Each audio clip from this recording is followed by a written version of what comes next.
আপনি কি কখনো ভেবেছেন যে সরকার চাইলে অনেক বেশি টাকা ছাপিয়ে আমাদের সবাইকে ধনী বানিয়ে দিতে পারে, কিন্তু কেন দেয় না? কি হতে পারে এর পিছনের কারণ? চলুন বন্ধুরা উদাহরণের মাধ্যমে জেনে নিই। ধরুন একটি গ্রামে 10 জন মানুষ বাস করে এবং সেই গ্রামে 10টি আপেল আছে এবং প্রতিজন মানুষের হাতে 10 টাকা করে আছে। তারা তাদের হাতের 10 টাকা দিয়ে একটি করে আপেল কিনতে চায়, অর্থাৎ প্রতিটি আপেলের দাম পড়লো 10 টাকা।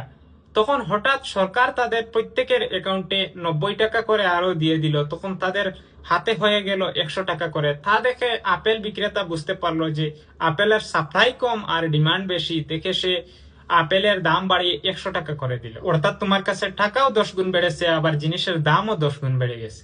বন্ধুরা, যখন একটি দেশের টাকার পরিমাণ বেড়ে যায় কিন্তু জিনিসের উৎপাদন বাড়ে না, তখন জিনিসের বিপরীতে টাকার মূল্য কমে যায়।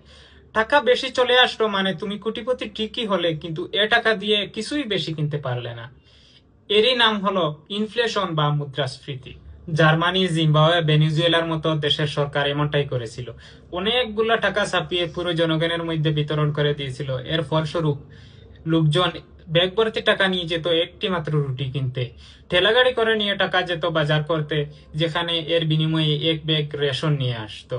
এমনকি জিম্বাবুয়ে এর সরকার 1 ট্রিলিয়নের নোটও বানিয়েছিল। শুনতে হাস্যকর হলেও বাস্তব। বন্ধুরা, সরকার টাকা তখনই ছাপে যখন দেশে উৎপাদন, পণ্য আর সেবার পরিমাণ বাড়ে। ভিডিওটি ভালো লাগলে লাইক, কমেন্ট, শেয়ার করুন, আর হ্যাঁ, অবশ্যই ফলো করতে ভুলবেন না।